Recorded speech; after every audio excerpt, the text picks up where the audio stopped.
E quando chegaram para junto da multidão,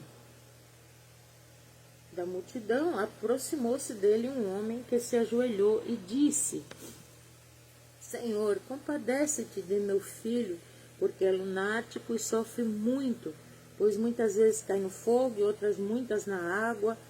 Apresentei-o a teus discípulos, mas eles não puderam curá-lo. Jesus exclamou: Ó geração incrédula e perversa, até quando estarei convosco? Até quando vos sofrerei? Aqui a gente vê o desabafo de Jesus Cristo. É a sequência daquilo que ele falou: até quando, que não conte nada para ninguém, né? Que não fale nada. É a sequência que ele está desabafando. Eu não suporto mais esse povo. Geração incrédula, até quando estarei convosco? Até quando terei que sofrer? Até quando vos sofrerei? Trazei-me aqui o menino. Porque Jesus fazia tudo, gente, na intenção de que as pessoas copiassem ele. Porque isso é muito comum quando surge um líder diferente, quando surge uma pessoa de impacto verbal e de impacto de atitude, a tendência é as pessoas querem imitar. Eu me lembro quando eu era muito jovem, Valnice Milhomes foi uma referência muito grande para mim. Eu lembro que uma época eu me peguei falando igual a ela, pregando igual a ela, não assim, no conhecimento, que a mulher realmente é uma mestre na palavra, né? Mas eu segui os passos da Valnice por muito tempo. Eu me pegava até com os trejeitos dela, o sotaque dela, né? Meio mesclado com maranhense e africano, porque, nossa, ela foi uma mulher que fez muita diferença aqui no Brasil em relação à pregação da palavra. Por ter uma linguagem única, por ter uma autoridade para falar. E geralmente um líder, quando surge assim, com esse impacto em atitudes, em fatos, a tendência é ser copiado. Só que os discípulos não copiaram Jesus. Não. Sabe, Jesus se estressa aqui com isso. Porque eles tinham visto Jesus fazer toda sorte de milagres. Eles estavam acostumados a ver Jesus curar, libertar e papapá. E era para eles estar fazendo, imitando Jesus. Porque não tinha nenhuma referência naquela época. Os sacerdotes eram umas porcarias, eram umas múmias, né? Umas múmias ambulantes. E Jesus era a própria vida em pessoa. E o normal era aquele pessoal seguir à risca o comportamento de Cristo. E Jesus não via isso. Quando Jesus morreu e ressuscitou, quando ele na verdade ascendeu à glória, foi que os caras começaram a se ligar e começou a realmente fazer as obras de Cristo. Mas enquanto eles estavam com Cristo, eles eram muito acomodados, muito acomodados. E hoje a gente vê isso, né? A gente tem um pastor abençoado, tem um pastor, um líder muito bom, uma líder, não sei. E a maioria das pessoas ficam ali só contemplando, no modo contemplativo.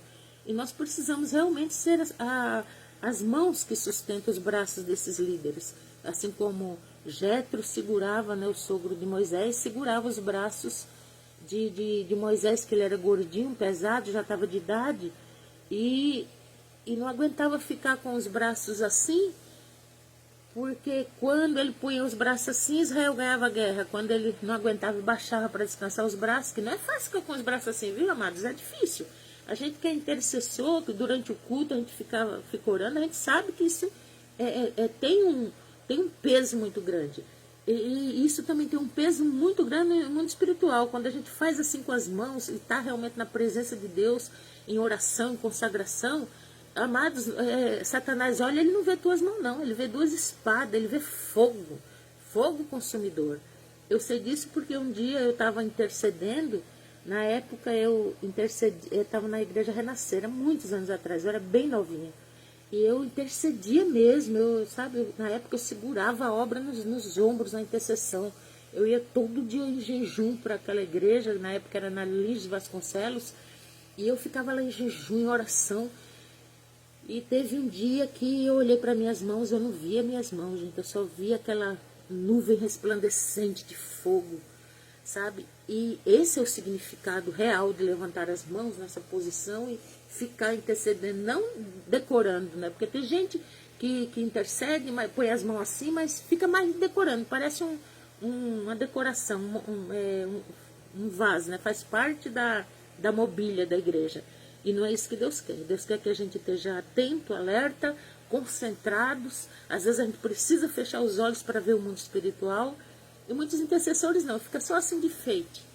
E interceder é se colocar entre a presa e o pedrador, se colocar entre o diabo e as almas que estão perecendo.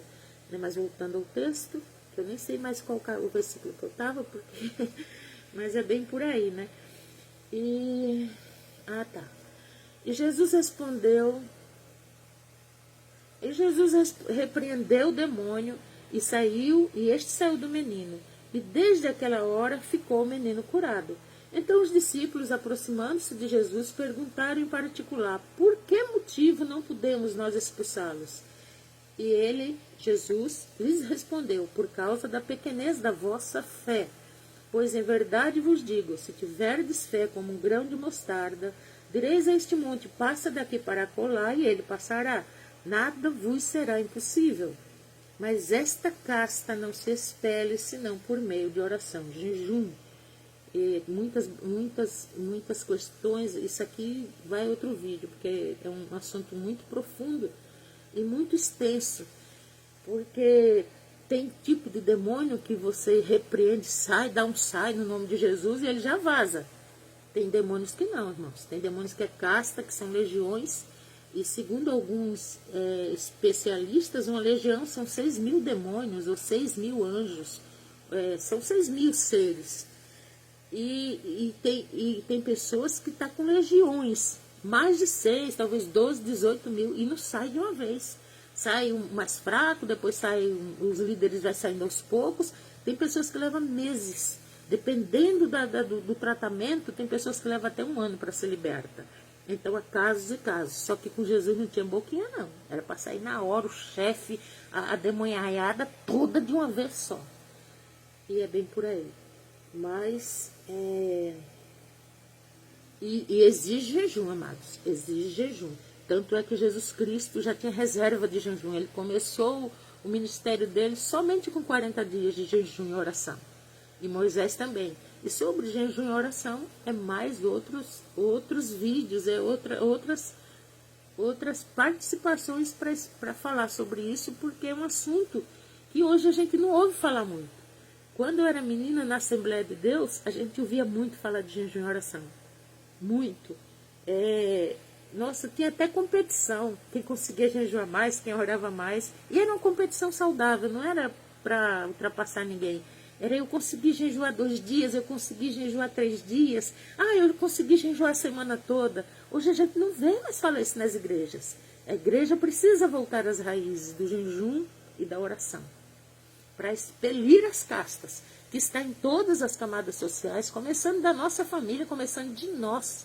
Nós temos espíritos poceiros, demônios poceiros que estão várias áreas da nossa vida, travando nossa vida financeira. Muitos são travados na família, muitos são travados em casamentos. Isso, eu não estou falando do mundo, não. Eu estou falando de servos de Deus dentro da igreja. Outros são travados ministerialmente, outros são travados geral. Sabe? Eu falo isso, amados, com base na minha experiência própria. Deus os abençoe. Shalom. Graça e paz.